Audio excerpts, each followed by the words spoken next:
बिस्मिल्लाहिर्रहमानिर्रहीम, अस्सलाम वालेकुम। मैं हूं Sana Amjad. A very good morning to all of you नाजरीन। आप सब कैसे हैं? उम्मीद यही है कि आप सब खैरियत से होंगे और एक नई सुबह की मुबारकबाद देते हैं आप सबको। अच्छे से अच्छी मुस्कुराहट के साथ, नेक सोचों के साथ, अच्छी दुआओं के साथ अपने दिन का आगाज़ कीजिए। और आज का शो मेरा बहुत ख़ास है, बहुत इम्पॉर्टेंट है आप सब के लिए, क्योंकि हम जिस सोसाइटी का हिस्सा हैं, आज जिन लोगों के हवाले से, जिस प्रॉब्लम के हवाले से हम अपने प्रोग्राम में बात करेंगे, आई होप कि आप उसका शिकार ना हो, बल्कि अल्लाह हम सबको इस तरह की बीमारियों से, इस तरह की परेशानियों और मुसीबतों से बचाए। लेकिन मुझे इतना ज़रूर पता है कि आपके इर्द गिर्द में, आपके घर में या आपकी गैदरिंग में कहीं ना कहीं ऐसे अफराद ज़रूर मौजूद होंगे जो इस तरह की प्रॉब्लम का शिकार होंगे या शिकार होने वाले होंगे, या उनका जो लाइफस्टाइल होगा वो कहीं ना कहीं इस चीज़ की आगाही दे रहा होगा कि आगे जाके मसाइल जो हैं वो पेश आ सकते हैं। और आज हम बात करेंगे उन लोगों के हवाले से, बल्कि स्पेशली जो आज डिस्कशन होगी वो होगी ओरल कैंसर के हवाले से। ओरल हाइजीन का ख़याल रखना कितना ज़रूरी है, और कुछ फैक्ट्स हैं जो मैं आपके सामने रखती हूँ। कहा यह जाता है कि ओरल कैंसर, जो मुंह का कैंसर होता है, वो दुनिया भर में एक रिसर्च, जो अमेरिकन रिसर्च है, अमेरिकन कैंसर सोसाइटी की रिसर्च के मुताबिक वो लोग ये कहते हैं कि मर्दों में ओरल कैंसर की शरह ख़वातीन से ज़्यादा होती है। ये एक अमेरिकन जो सोसाइटी है उनकी रिसर्च के मुताबिक है। और उनका ये भी कहना है कि 50 साल से ज़्यादा उम्र के जो लोग होते हैं उनमें रिस्क फैक्टर भी ज़्यादा बढ़ जाता है कि वो ओरल कैंसर का शिकार हो जाते हैं। वो लोग जो पान, छालिया, गुटखा, स्मोकिंग करते हैं या अल्कोहल का शिकार होते हैं। लेकिन अगर यही फैक्ट्स मैं पाकिस्तान में लेकर आ जाऊं, तो यहाँ पर सिचुएशन ये है, कहना ये है कि यंग लड़के, जो मर्द हजरात हैं, 30 साल तक की उम्र के लोग भी जो हैं वो ओरल कैंसर जैसी बीमारी का शिकार हैं। और वजह क्या है? हमारे मुल्क में बहुत ही आम आपको जो है ये गुटखा, पान, छालियाँ मिल जाती है। बड़ी आसान एक्सेस है, बहुत सस्ती चीप सी चीज़ है, लेकिन इस सस्ती चीज़ ने जो लोगों की ज़िंदगियां बर्बाद की हैं, उस हवाले से आज हम बात करेंगे। क्या एक सस्ती चीज़ मिल रही है तो इसका मकसद ये है कि आप सस्ती चीज़ पर अपनी ज़िंदगी का सौदा कर देंगे? ये तमाम चीज़ें आपकी ज़िंदगी में कितना असरअंदाज जो है वो कर सकती है। और एक और, आज मैं जब सुबह मेकअप में बैठी थी और मैं तैयार हो रही थी, तो मैंने जितने लोग मेरे इर्द गिर्द मौजूद हैं, मेरे ऑफिस के, जो पान, गुटखा या छालियाँ इस्तेमाल करते हैं, तो मैंने कहा आज मेरा ओपन प्लेटफॉर्म है, आप ज़रूर मेरे प्रोग्राम को सुनिएगा। और उनका कहना ये था कि मैं गुटखा थोड़ी खाता हूँ, मैं तो सिर्फ पान खाता हूँ, सादा पान है। तो ये तो सादा पान का पत्ता है, क्या ये भी नुकसानदेह है? ये भी आज मैं सवाल आप डॉक्टर साहब के सामने रखूँगी। और एक और भी सवाल ये था कि ठीक है, हम अब इसका इस्तेमाल कर रहे हैं, हम एडिक्ट हो गए हैं इस चीज़ के, लेकिन अब छोड़ा कैसे जाए? लोगों की विल भी है, लोगों की ख्वाहिश भी होती है कि वो इस चीज़ का इस्तेमाल करें। और जब मैं फैक्ट्स पढ़ी थी तो मुझे बड़ी तकलीफ़ हुई कि कैंसर जो है वो एक ऐसी बीमारी है जिसके मुख्तलिफ स्टेजेस हैं। और बदकिस्मती से हम जिस माशरे में रहते हैं, हमें इन बीमारियों का पता उस वक्त चलता है जब वो उस स्टेज पर पहुंच चुकी होती है जहां पर उसको ट्रीट करना, उसको संभालना बड़ा मुश्किल हो जाता है। और अगर गुर्बत हो, वसाइल कम हो, तो फिर शायद इस बीमारी का जो एंड है वो यही होता है कि आपको इस दुनिया से जो है वो रुखसत होना पड़ जाए। और दूसरे नंबर पर कैंसर जो है वो ओरल कैंसर है, जो बहुत तेज़ी के साथ जो है वो बढ़ रहा है। लेकिन अगर मैं देखूं कि आखिर और बीमारियां हैं जो आपको अक्सर आप जिनका शिकार हो जाते हैं और आप कहते हैं कि यार आखिर ऐसा क्यों हुआ, मेरी तो लाइफस्टाइल ऐसी नहीं है, फिर ऐसा क्यों हो गया? लेकिन ओरल कैंसर एक ऐसी बीमारी है जिसमें अगर आप अपने लाइफस्टाइल को मेंटेन करें, आप उन चीज़ों से जिनसे मना किया गया है आप उनसे दूर रहें, तो आप बच सकते हैं। ये भी कहा जाता है कि बहुत ज़्यादा सन एक्सपोजर से भी जो है वो आपको ओरल कैंसर हो सकता है। ये क्या बात है, ये भी डॉक्टर साहब से जानेंगे। और इसके साथ साथ एक और चीज़ कि जब भी आप देखें किस तरह की कोई चीज़ आपके इर्द गिर्द हो रही है तो आपको ज़रूर नॉकिंग करनी चाहिए। तो आज भी एक नॉकिंग शो है, आप सबके लिए अवेयरनेस आप सबको प्रोवाइड करने की कोशिश करेंगे। और दुआ करूँगी मैं कि मेरे प्रोग्राम के बाद वो तमाम लोग जो पान, गुटखा, छालिया, स्मोकिंग या अल्कोहल का इस्तेमाल करते हैं, वो अपने प्यारों से मोहब्बत के लिए वापस लौट आएँ और इन तमाम चीज़ों को तर्क कर दें। और इस पर बात करेंगे एक बहुत ही मोहतरम शख्सियत, बहुत लोग इनके फॉलोअर्स हैं, बहुत सारे पेशेंट माशाल्लाह इनके ट्रीटमेंट से मुस्तफ़ीद होते हैं।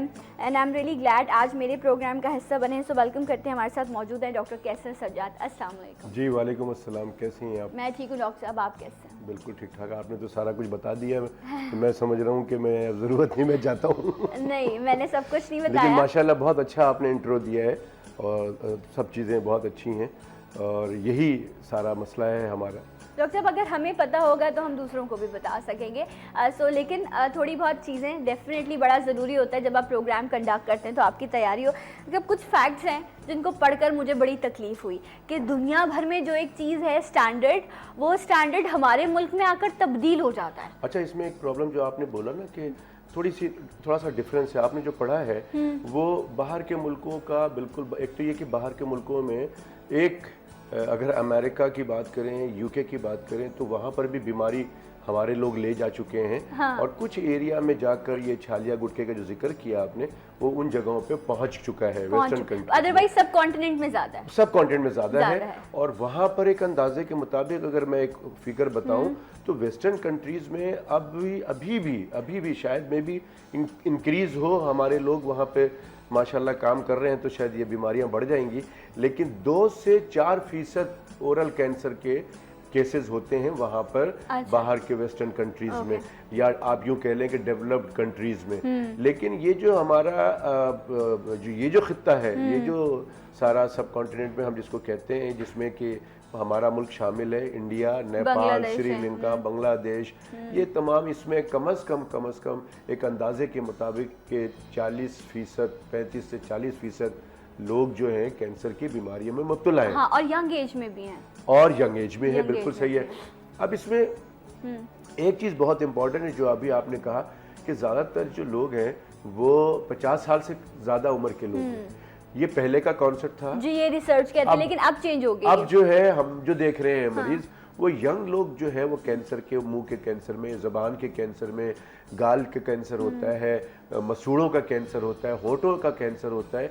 और वो उसकी मेजॉरिटी वजह जो है, हम जब हिस्ट्री लेते हैं तो यही सारी चीज़ें होती हैं। अच्छा। और एक और बात जो कि जिसको कि हम प्री कैंसरस डिजीज़ कहते हैं, और उसको शायद मैं समझता हूँ वो कैंसर नहीं होता, लेकिन कैंसर का इलाज 100% है। अच्छा, 100% इलाज है। ओके, 100% वो बिल्कुल ठीक हो जाएगा और सब कुछ इस पर भी हम बात करेंगे। लेकिन ये जो आप अभी बता रहे थे डिजीज का, उसके बारे में मैं जानना चाहूंगी, जो प्री कैंसर, उसके बारे में बता रहा हूँ कि इसका नाम है सब म्यूकस फाइब्रोसिस।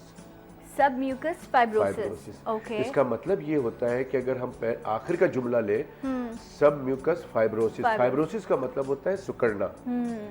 तो जो म्यूकस अंदर का जो तालू का जो इतना हिस्सा है और गाल का हिस्सा है और ये सारा, ये है म्यूकस मेम्ब्रेन कहलाता है। इसको हम जिल्द कहते हैं, स्किन है, अंदर म्यूकस मेम्ब्रेन है। तो इसके नीचे सारी जो ब्लड की सर्कुलेशन है वो ख़त्म होनी शुरू हो जाती है जब हम ये काम करते हैं। तो उसकी वजह से ये सिकुड़ना शुरू हो जाता है। जब सिकुड़ना शुरू होता है तो सबसे पहली अलामात शुरू होती हैं उस आदमी में। नुकसान इसका ये है कि कोई ऐसा सच बज़ाहिर कुछ नहीं समझ में आता है। तो पता ये चलता है कि सबसे पहले जो अलामात है, अलामात में से जो एक अलामत है वो है मिर्च का ज़्यादा लगना। अच्छा। यानी कि अगर घर में 4 लोग खा रहे हैं या 5 लोग खा रहे हैं, सालन बना है घर का, तो एक को मिर्च ज़्यादा लग रही है, बाकी लोग कह रहे हैं नहीं मिर्च तो सही थी। और उस शख्स को अगर ऑब्जर्व करे तो वो उसको इवन के काली मिर्च भी बहुत बुरी लगेगी कि क्या हो गया ये। तो ये एक अलामत है, बाकी सब कुछ ठीक है, कोई प्रॉब्लम नहीं है। आहिस्ता आहिस्ता ग्रेजुअली अगर वो अपने मुंह को देखेगा अंदर, तो पिंक एक नॉर्मल आदमी की जो कलर होगा, अंडर चीक्स के आप अगर इसको टर्न करके देखें तो नॉर्मली लाइट पिंक, खाली मुंह खोल के आईने में देखें तो आपको पिंक सा गुलाबी नजर आएगा। लेकिन अगर सब म्यूकस फाइब्रोसिस शुरू हो गया तो हल्का हल्का व्हाइटिश सा नजर आना शुरू हो जाएगा। ओके, स्पॉट्स पड़ने लग जाएंगे? स्पॉट्स नहीं, वो दीवारें सारी हल्की सरफेस होती चली जाएगी। यहाँ से पूरा अंदर जहाँ कौवा लटक रहा है वो सारा एरिया सब होना शुरू हो जाएगा। उसके अलावा तीसरी अलामत जो बहुत इंपॉर्टेंट है, इसका मतलब है कि वो आखिर में होती है, और वो ये होता है कि मुंह का खुलना बंद होना शुरू हो जाता है। अच्छा, मुंह का खुलना कम हो जाता है आपका? फाइब्रोसिस हो गई, वो सिकुड़ गया, तो जो इलास्टिसिटी है इसकी वो नहीं हो पाई है। अगर आप चड्डे का इलास्टिसिटी खत्म कर दे तो वो खत्म हो गई ना, जो सिकुड़ेगा नहीं वापस। तो ये मुंह का खुलना बंद हो जाता है, तो ऊपर का जॉ नीचे का जॉ अप्रोक्सीमेट हो जाता है, यानी कि मिलने शुरू हो जाते हैं और मुंह खुलता नहीं है। अच्छा, पूरा मुंह नहीं खुलता है। और मेरे पास पेशेंट है जो कि जिनका जबड़ा यूं है। ओ माय गॉड, तो फिर उनको आप मतलब खाना कैसे, फूड इनटेक कैसे उनका? हाँ, और ये टीनेजर्स में ज्यादा है ये बीमारी। जी जी जी बिल्कुल। यानी कि 15, 16, 20, 21 साल इनकी, और ये सारे वो लोग हैं जो कि स्कूल गोइंग, कॉलेज गोइंग लड़के लड़कियां हैं। ओ माय गॉड, इस वक्त जितने लोग देख रहे हैं प्लीज़, ये जितनी चीज़ें डॉक्टर साहब ने बताई हैं ये बड़ी स्टार्ट के जो है वो सिम्टम्स हैं। और अगर आपके घर में किसी को इस तरह की कंप्लेन है या आपके इर्द गिर्द में, अक्सर हम लोग कंप्लेन करते भी नहीं है ना, हमें लगता है बड़ी नॉर्मल सी चीज़ है, तो आप अगर ऐसी कोई प्रॉब्लम को फेस करें तो डॉक्टर साहब मौजूद हैं, आप कॉल कर सकते हैं, प्रोग्राम में शामिल हो सकते हैं। कोई भी सवाल जो आपके जहन में है वो ज़रूर कीजिएगा, मैं भी कोशिश करूँगी कि बेहतर सवाल किए जा सकें ताकि हम जान सकें। डॉक्टर साहब, is it all about lifestyle और ये जो तमाम चीज़ें हैं जिनकी आज हम बात करें, पान, गुटखा, झालिया, नस्वार है या अल्कोहल की मैं बात कर लूँ, या वो लोग जो एक नॉर्मल हेल्दी लाइफ गुजार रहे हैं वो भी रिस्क फैक्टर पर होते हैं कि उन्हें ओरल कैंसर हो सकता है? नहीं, नॉर्मल लाइफ से मुराद क्या है? जिनके जो पान, छालिया, इन तमाम चीज़ों से बिल्कुल दूर वो हैं। सेफ है। वो सेफ है। देखिए, मैं एक बात ये कहता हूँ कि अब मैं आपके स्टेशन से बाहर निकलूँ तो गोलियां चल रही है, अब मुझे रोड के उस तरफ जाना है, अब मुझे 4 लोग मना कर रहे हैं कि भाई गोली चल रही है, डॉक्टर साहब अभी ना जाए। ठीक है, लेकिन मैं कह रहा हूँ नहीं भाई, मैं तो अभी आया था, तो कोई बात नहीं, मैं सामने तो जाना है, तो ये रिस्क है। Yes, this is ये रिस्क है। हो सकता है मैं निकल जाऊं या हो सकता है कि मुझे गोली लग जाए। तो ये जो लोग नहीं जा रहे हैं, रुक गए हैं, इसका मतलब वो सेफ है, वो ठीक है। तो जो लोग पान, छालिया, गुटखा, तंबाकू का इस्तेमाल किसी भी सूरत में, चाहे वो पान में डाल के तंबाकू ले रहे हो, चाहे वो सिगरेट की सूरत में ले रहे हो, चाहे वो शीशे की जो है उस सूरत में ले रहे हो, या मैं बात करूंगा अभी शीशे पे, लेकिन वो रिस्की है, वो उनके ऊपर तलवार लटक रही है। बहुत से लोग ये कहते हैं कि अरे यार डॉक्टर साहब तो ऐसी बातें कर रहे हैं, मैं बचपन से पान खा रहा हूँ, छालिया खा रहा हूँ, मुझे तो कुछ नहीं हो रहा भाई, मुझसे मुकाबला भी करके देख लो, मैं सिगरेट भी खा रहा हूँ, पता नहीं क्या बात कर रहे हैं भैया, ऐसा थोड़ी होता है।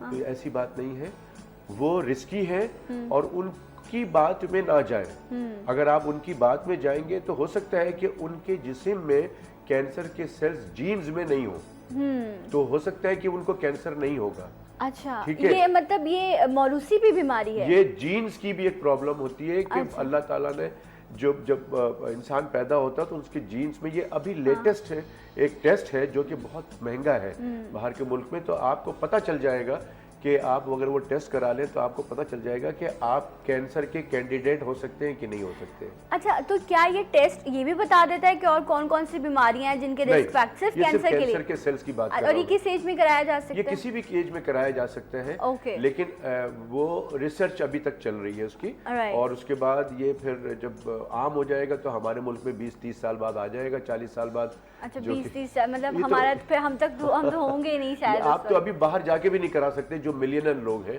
वो भी नहीं करा सकते जाके, जो कि इतना एक्सपेंसिव है जिनके पास कराची पूरा है, पूरे कराची के मालिक भी अगर वो उन्होंने खरीद लिया है वो भी नहीं कर, मतलब ये इस तरह की प्रॉब्लम, इतना महंगा है या इतनी वो अभी रिसर्च में है।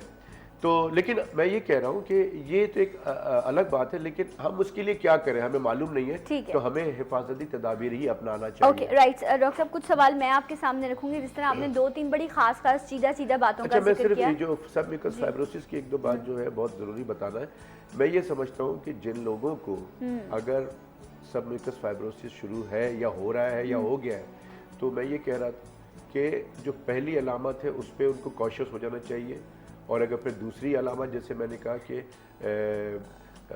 जो गाल के अंदर वाइट हो जाए, तो आपको बिल्कुल जाके फौरी तौर पे मालूमात करनी चाहिए कि ऐसा क्यों है। और जब मुंह का खुलना बंद हो जाए, कम से कम अगर आप देखें तो ये 4 उंगली जो है, मैं आप सब लोगों को बता देता हूँ, आपके नाजरीन को, कि मुंह खुलेगा, आप घर में बैठ के टेस्ट कर लें कि ये 4 उंगली ऐसे जानी चाहिए। ठीक है, ओके, राइट। अगर ये नहीं जाती इसका मतलब है देयर इज ए प्रॉब्लम।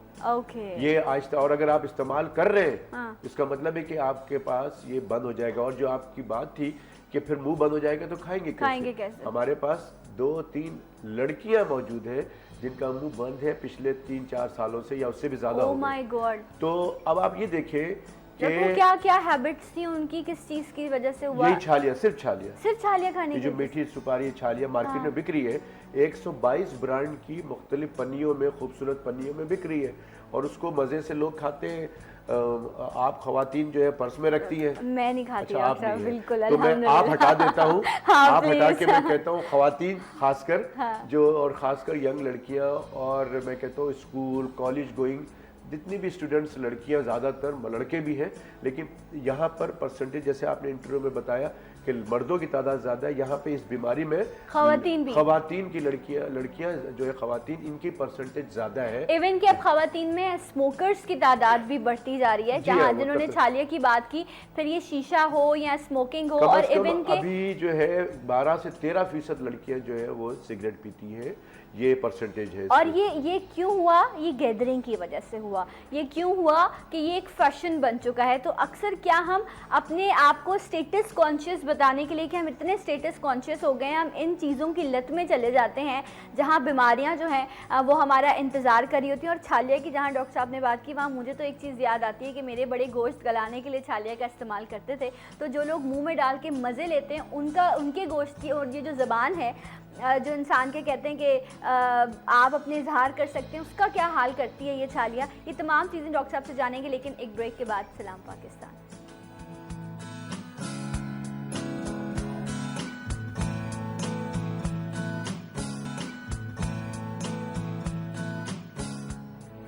एक बार फिर से आप तमाम देखने वालों को प्रोग्राम में खुशामदीद कहते हैं नाजरीन। और आज का शो बड़ा ख़ास है, और जिस हवाले से हम बात करें वो ये है कि वो लोग जो पान, छालिया, गुटखा, नस्वार या किसी तरह के अल्कोहल का शिकार हैं, और वो कितने हाई रिस्क पर होते हैं कि वो आगे जाके ओरल कैंसर का शिकार हो सकते हैं। आप सोचें, रब की तरफ से इतनी बेहतरीन ज़िंदगी हमें मिली है, और ये हमारा ईमान है कि हमें एक ज़िंदगी मिली है और हमें उसे मुकम्मल तौर पर एंजॉय करना है। और हर मोमेंट को मैं तो कहती हूँ डॉक्टर साहब ऐसे जीना चाहिए कि वो एक हिस्ट्री बन जाए ना, कि आप आगे जाके उसको मुस्कुरा के याद कर सकें। लेकिन अगर आपने आने वाले वक्त के लिए इतनी खराबियां पैदा कर दी हैं, तो आप कैसे मुस्कुराएंगे और कैसे अच्छा वक्त गुजारेंगे। डॉक्टर कैसर सज्जाद हमारे साथ मौजूद हैं, इस हवाले से हम बात करें।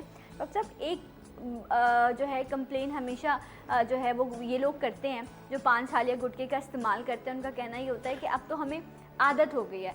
और जो लोग छालिया और गुटखा इस्तेमाल करते हैं, उनको तो आप देखें, उनकी पर्सनैलिटी बिल्कुल ख़त्म हो जाती है। तो मुंह खोलते हैं तो इतना आपको गंदा लग रहा होता है कि आप कहते हो कि मतलब किस तरह आपसे बात की जाए। मतलब आपने अपनी पैसा भी ज़ाया किया, आपने अपनी सेहत भी ज़ाया की, और आपने अपनी पर्सनैलिटी भी डिस्ट्रॉय कर दी। तो 1 बाय 1 आप अपने आप को नीचे ही गिरा रहे होते हैं। डॉक्टर साहब, क्या क्या हो सकता है कि ये छोड़ी जाएँ चीज़ें और वापस नॉर्मल लाइफ की तरफ आया जा सके? देखें, एक तो सबसे पहली बात ये है कि मेरा अपना ख्याल भी है कि आपके प्रोड्यूसर और आपका और आपकी पूरी टीम का यही एम होगा कि इस प्रोग्राम को करने की वजह ये होगी कि जो लोग ये प्रोग्राम देख लें तो वो जो छोड़ सकते हैं वो खुद छोड़ दें। बेशक, बिल्कुल। जो शुरू कर रहे हैं या तो कभी कभार खाते हैं वो बिल्कुल नहीं खाएं, हाथ भी ना लगाएं।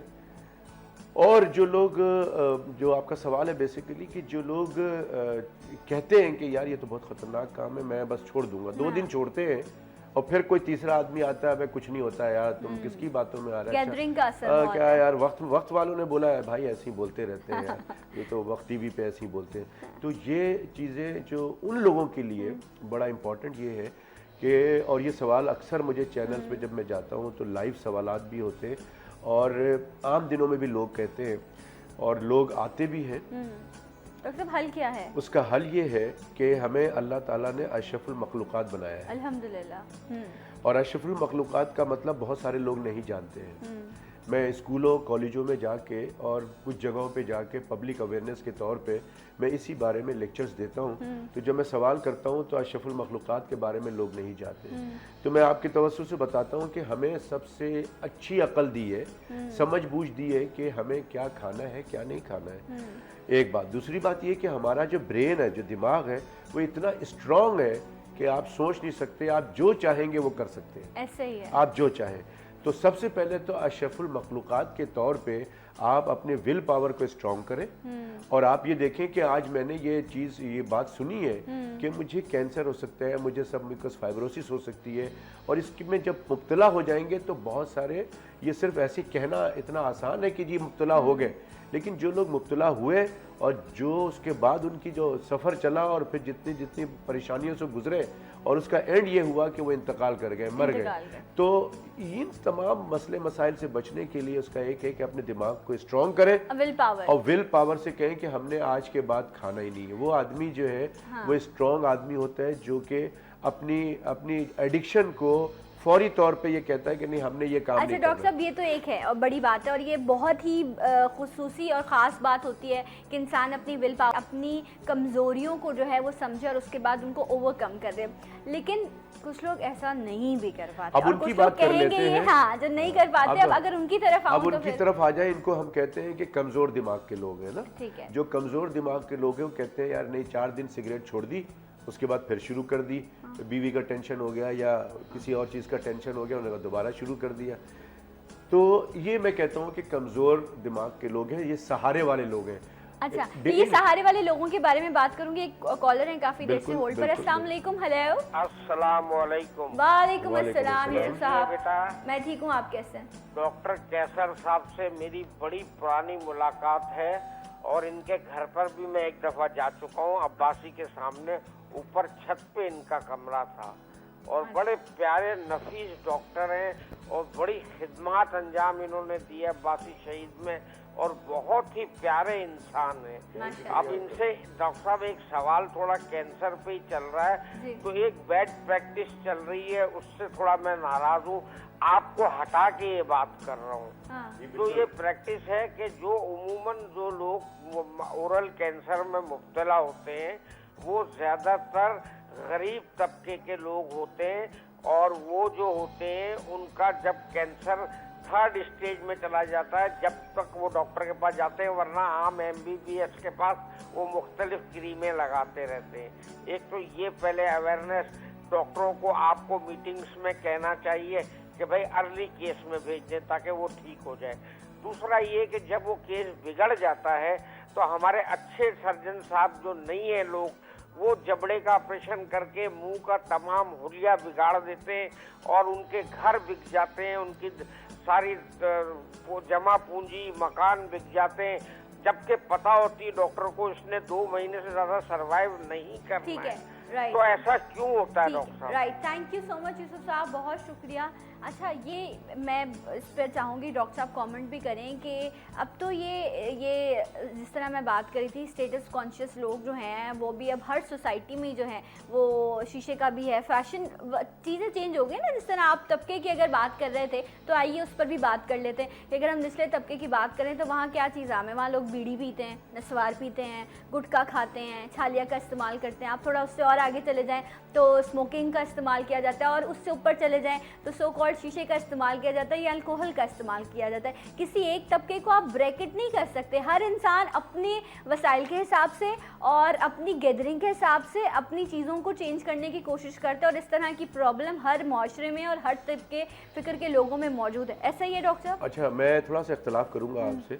मैं समझता हूँ कि जो आप कह रही है ना बार बार के अल्कोहल जो है ऊपर के लोगों का, मैं समझता हूँ कि नीचे सारे लड़के जो है अल्कोहल, गरीब तबका भी जो है अल्कोहल, पान, छालिया, इसके अलावा भी चल रहा है। सस्ती बिल्कुल ये सब चीज़ें चल रही है। अक्सर आप सुनते भी हैं कि जी जो जहरी शराब पी के और इतने लोग बेहोश हो गए, मर गए। उसकी वजह यही है कि आपको गली गली में अब मिल रहा है।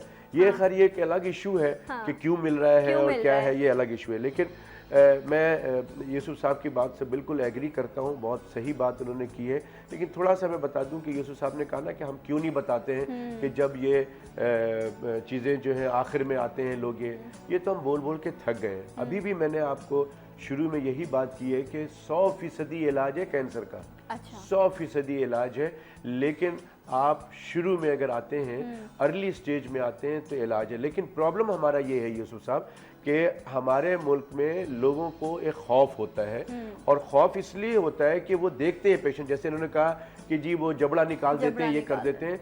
ये डॉक्टर की मजबूरी है। देखें, मैं अगर सर्जन हूँ, एक पेशेंट लेकर आए, हमें ज़रा सा भी पता चलता है। अब इलाज के 3 तरीके हैं, ऑपरेशन करना, बिजली लगाना और दवा कैंसर की कीमोथेरेपी करना, रेडिएशन देना और कीमोथेरेपी। अब हम अगर किसी पेशेंट को हम देखते हैं कि ये इसमें हम इतनी चीज़ें निकाल के, इसके जबड़े में भी चला गया है, ये निकाल के फिर ये भेज दें रेडिएशन के लिए कीमोथेरेपी, तो इसकी जान बच सकती है।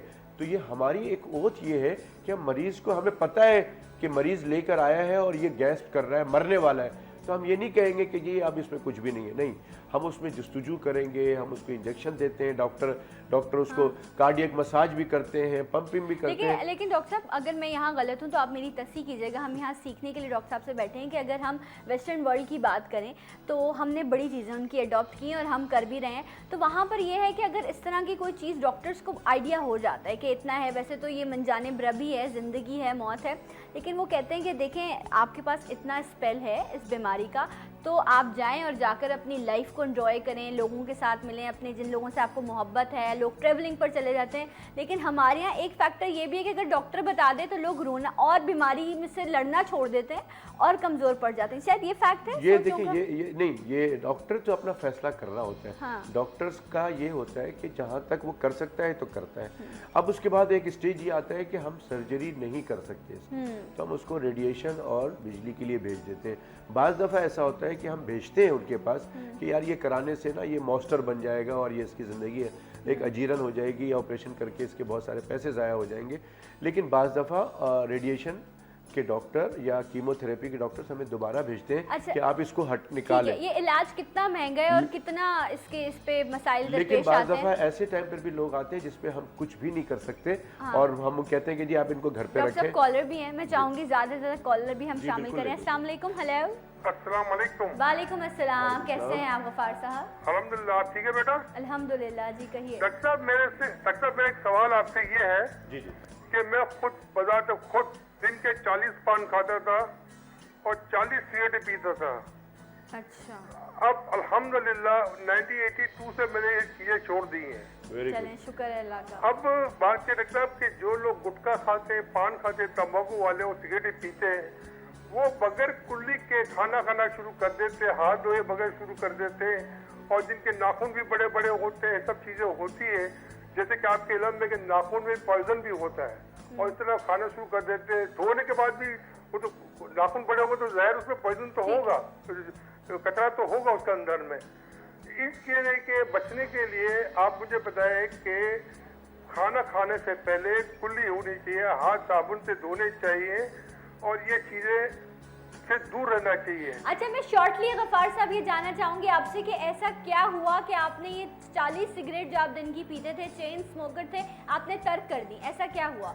इसकी वजह बेटा ये है कि at that time I was beach at working at Gidani beach, तो मेरा 82 नवंबर में बहुत सीरियस एक्सीडेंट हुआ। अच्छा। अल्लाह रब्बुल आलमीन ने मुझे नई जिंदगी दी। मेरी नाक, मेरा हाथ, मेरी रीढ़ की हड्डी सब डैमेजेस था। ये सब चीजें मैंने छोड़ दिया अल्लाह के फजलो करम से। और ये सबसे बड़ी इसके अंदर में सबसे बड़ा हाथ जो इसके अंदर में है वो मेरी वालदा का और मेरी बीवी का हाथ है इसमें। सही, बहुत शुक्रिया आपकी कॉल का। और वही उसी पॉइंट पे मैं वापस आऊँगी जहाँ डॉक्टर साहब कह रहे थे कि वो लोग जो खुद इमोशनली थोड़े वीक होते हैं तो उनके फैमिली जो मेंबर्स हैं वो उनको सपोर्ट करते हैं कि वो किस तरह जो है वो इस बीमारी को से बच सकते हैं या इस प्रॉब्लम को, अपनी इस आदत को ख़त्म कर सकते हैं। डॉक्टर साहब से हम जानेंगे। मैं बेसिकली आज मेरा मकसद ये है कि कुछ ऐसा रास्ता मिल जाए कि आप लोग इन चीज़ों को छोड़ दें। ब्रेक का टाइम है तो एक ब्रेक लेते हैं, मिलेंगे आपसे ब्रेक के बाद। सलाम पाकिस्तान।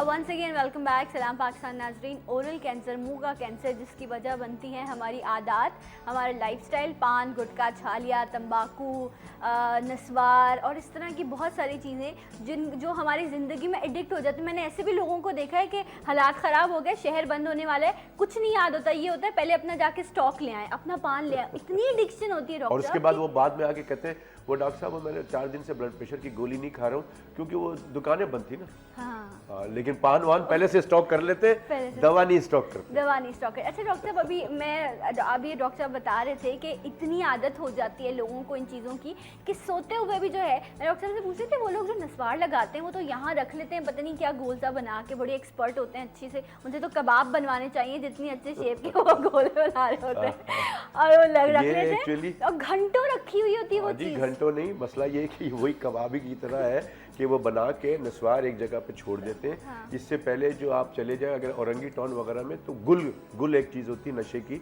वो भी लोग गुल इस्तेमाल करते हैं, गुल से दांत को मांजते भी हैं। क्या सुकून मिलता है और एक सेटिस्फेक्शन है। देखिए मैं समझता हूँ कि ये तो बहुत अरसे से चल रहा है, लेकिन अब जो ये सारी चीज़ें आई है ना, और मेरा अपना ख्याल ये है और मैंने इस पर रिसर्च भी की है, लोगों से मालूम भी किया है।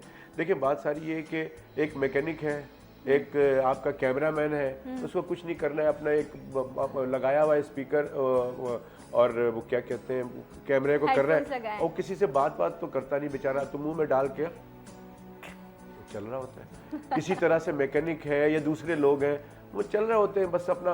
और जब मैंने पूछा कि कह रहा डॉक्टर साहब बड़ा सुकून मिलता है, कम से कम बात कम करनी पड़ती है और एक बिजी रहता है आदमी ना, और अपना काम करता है। डॉक्टर साहब और अगर इतने एक्सपर्ट हो जाते हैं कि बाइक पर भी राइड करते हुए भी डॉक्टर बिल्कुल वो बड़े मजे से वो करते हैं। नहीं वो मैं सबको पता है, अगर गौर से देखें तो एक हाथ से वो बाइक चला रहे होते हैं और एक हाथ से वो पन्नी को टीयर करके और बड़े आराम से ले लेते हैं। अब ये नहीं पता लगता उनको कि उसके अंदर कोई कॉकरोच का टुकड़ा है या कोई कीड़ा है, उनको नहीं पता लगता, वो बड़े अच्छे मज़े से वो निकाल के करते हैं। लेकिन ये एक्सपर्ट हो चुके होते हैं। अच्छा इसमें सारा वो दारो मदार वही बात आती है कि एक एडिक्ट हो चुका है आदमी, और एडिक्शन में फिर वही बात आपके सवाल जो आपका पहला कि एक तो एक मजबूत आदमी होता है, ब्रेन एक मजबूत ब्रेन का इंसान होता है, वो तो कहता है ठीक है जैसे इन्होंने कहा कि साहब कोई बात।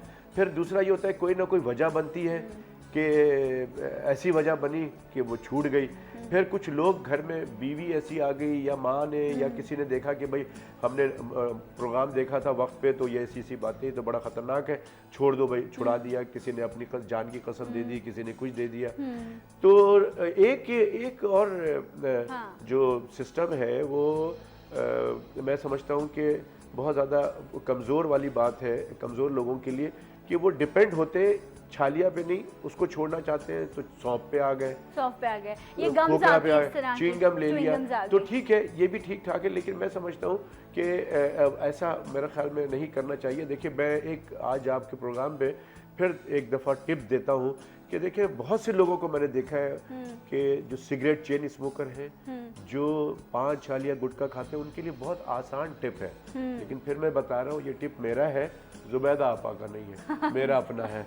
तो वो ये है कि रोजे में आप छोड़ते हैं ना, सहरी करते हैं, सहरी के बाद रमजान तक मतलब अफ्तार तक आप बर्दाश्त करते हैं, और यही अल्लाह ताला का मकसद है रोजे का कि आप बर्दाश्त करें और ये पूरा साल फिर करें। लेकिन हम पूरा साल नहीं करते, ईद से ही नमाज पढ़ते ही शुरू हो जाते हैं हर काम। तो कहने का मेरा मकसद है कि जब अल्लाह ताला ने आपको इतना स्ट्रांग बनाया है कि आप सहरी से लेके, और पिछले साल मेरे ख्याल में 16-17 घंटे का रोज़ा था, और अब जो है मेरे ख्याल में ऐसी 15-16 आप तो ईद की नमाज का कह रहे हैं, अफ्तार जैसे ही अफ्तार होता है उसके फ़ौरन बाद पानी रोज़ा खोलने के बाद सबसे पहला काम ये होता है कि आप कॉरिडोर में या रूम से बाहर जाके स्मोकिंग की जा रही होती है। तो आप ये देखिए कितनी अच्छी खूबसूरत बात डॉक्टर साहब ने की कि ये आपका ईमान है, ये आपकी विल पावर है कि नहीं मैं रोज़े से हूँ, मैंने रोज़े के प्रोटोकॉल का ख्याल रखना है, और मैंने ये जो मैं बर्दाश्त कर रहा हूँ, सब्र कर रहा हूँ, ये रब के आगे तभी मकबूल होगा जब मैं तमाम चीज़ों को फॉलो कर सकूँगा। इसी तरह ये जो ज़िंदगी है, ये जो आप शब रोज़ गुजारते हैं, ये भी रब की अमानत है, ये जो आपका जिस्म है। और सोचें कि आप जब अल्लाह ना करे जब हम इस दुनिया से रुखसत हों तो हमारा मुंह कटा हुआ हो या हमारे जबड़ा जो है वो बिगड़ा हुआ हो। क्यों? क्योंकि हम इस कंडीशन पे पहुंच गए कि डॉक्टर्स जो हैं वो आपको, डॉक्टर साहब मैं एक प्रोग्राम देख रही थी, उसमें ऐसा हॉस्पिटल था जहाँ लोग ओरल कैंसर का शिकार थे, तो आधे चेहरे उनके ख़राब हुए थे, काटे गए। बिल्कुल जाहिर है जब ग्राफ्टिंग करते हैं तो बहुत सारे इश्यूज आते हैं और बहुत बुरे हालात होते हैं। और मैं हमेशा कहता हूँ जब भी मेरे पास पेशेंट आते हैं, मैंने अल्लाह का शुक्र है अब तक जो है 42 लोगों को का जो है वो छालिया और ये सब चीज़ें छुड़वा चुका हूँ। एक मशहूर जर्नलिस्ट हैं आपके, मैं नाम नहीं लूँगा, लेकिन उनकी वो अब नाना बने हुए हैं। और इतनी उम्र है उनकी, और बचपन से वो पान खाते हैं, बचपन से पान गुटखा वटका नहीं। लेकिन उनकी बेगम ने शादी के बाद बड़ी जद्दोजहद की, कुछ नहीं हो सका, लेकिन अल्लाह का शुक्र है कि उनको मेरी बात असर कर गई। उन्होंने अभी पिछले कोई 7-8 महीने हो गए या 1 साल होने वाला, वो छा लिया। अच्छा, क्या कोई इस तरह कोई मेडिकेशन, कोई ट्रीटमेंट हो सकता है कि ये जो आप ये एक आपका जहनी तौर पर लोगों को होता है कि ना शायद मुझे सुकून नहीं मिल रहा? नहीं, मेरा नहीं ख्याल है कि कोई दवा आपको कर सकती। आप जब तक ये सोच नहीं लेंगे कि साहब ये चीज़ ख़राब है और इसमें प्रॉब्लम बहुत सारा आ सकता है मुझे।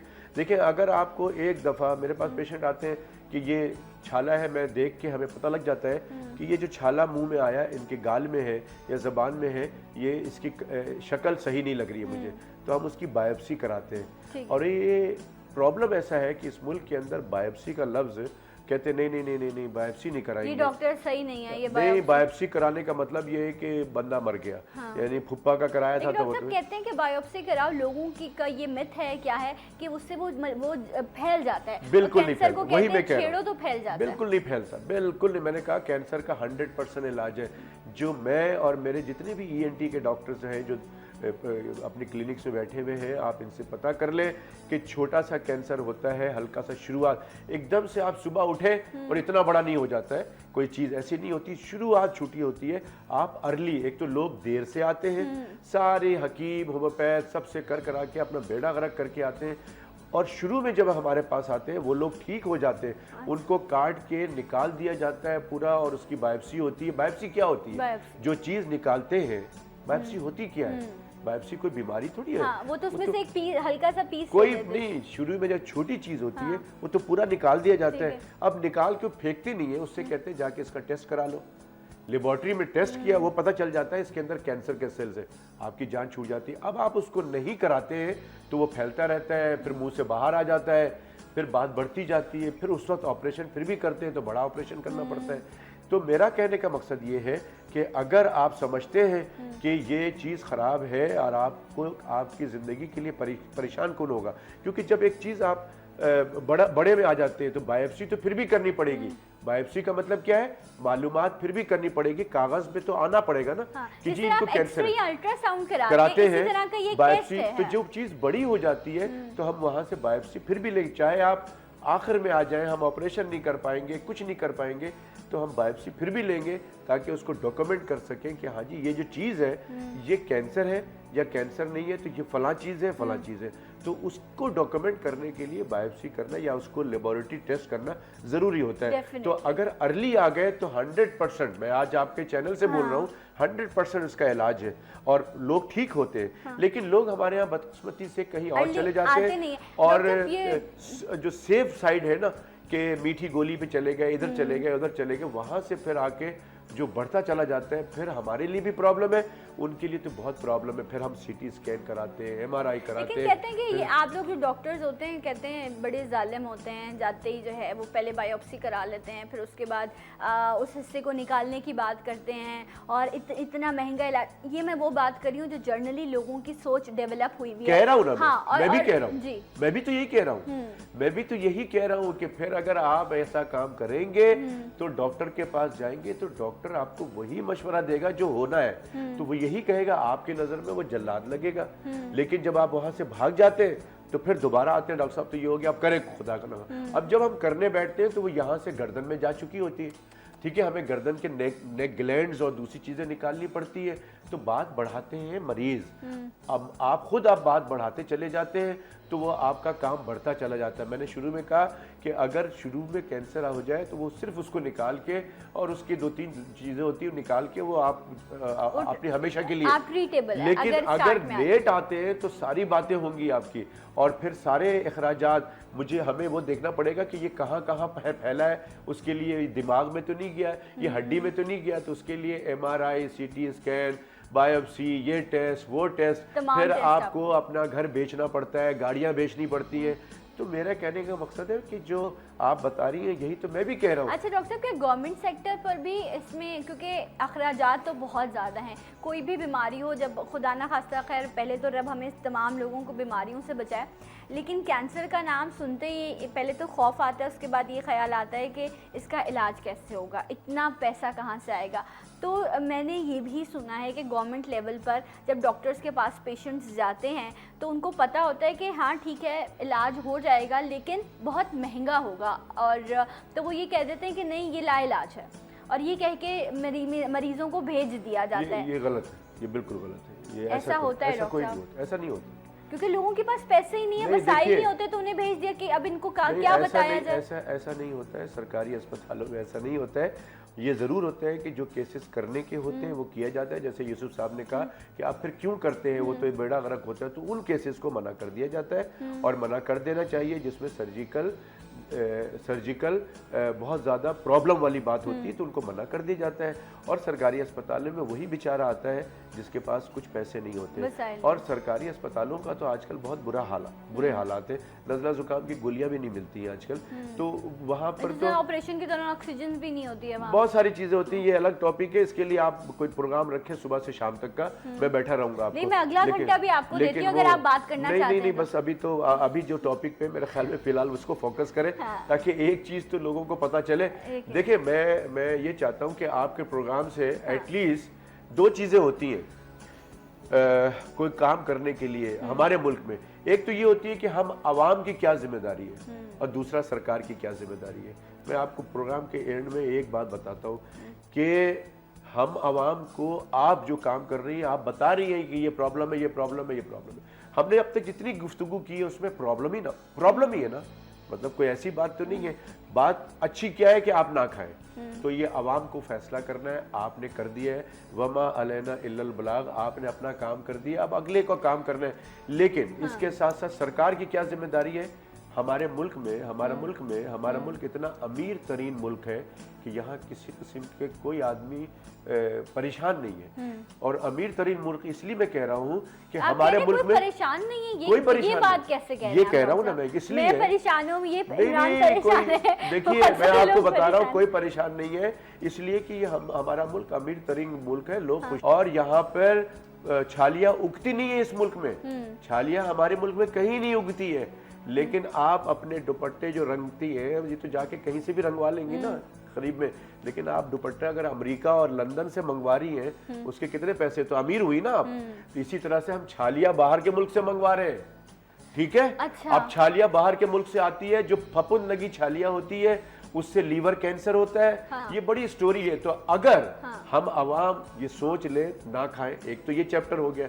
दूसरा चैप्टर सरकार की। अच्छा, ये सरकार वाला चैप्टर जो है ये मैं थोड़ा और ज्यादा खोलना चाहूंगी, इसमें कुछ मेरे भी दुख हैं, वो भी मैं डॉक्टर साहब से जानूंगी। 10 मिनट आपके और लूंगी, मैं एक ब्रेक ले लेती हूँ। जब हम ब्रेक से वापस आएंगे तो ये जानेंगे कि जब पता है कि इतनी प्रॉब्लम है, और हम जिस तरह डॉक्टर साहब बता रहे हैं कि इतनी हमारी अयाशी है कि हम दूसरे ममालिक से मंगवा के यहाँ बीमारी को खरीदते हैं, आखिर क्यों? उस पर बैन क्यों नहीं लगाया जा सकता, और क्यों नहीं लगाया गया अब तक? ये तमाम बातें होंगी डॉक्टर साहब से, लेकिन एक ब्रेक के बाद। सलाम पाकिस्तान।